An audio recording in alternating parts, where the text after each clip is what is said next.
In this video, I'll show you how to program Universal Remote for JVC TV. Step 1. Start the pairing process. Turn on your JVC TV. Make sure the Universal Remote has good batteries. Have your remote's manual ready with the JVC codes. Step 2. Enter the codes. Press and hold the TV or setup button on the remote until the indicated light blinks. Enter the first 4 or 5-digit code for JVC from your list. The light should blink to confirm the code was entered.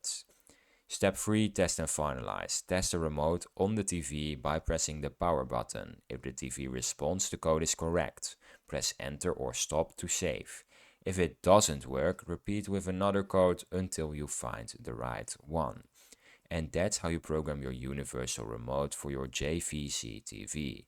If you found this video helpful, subscribe. Bye.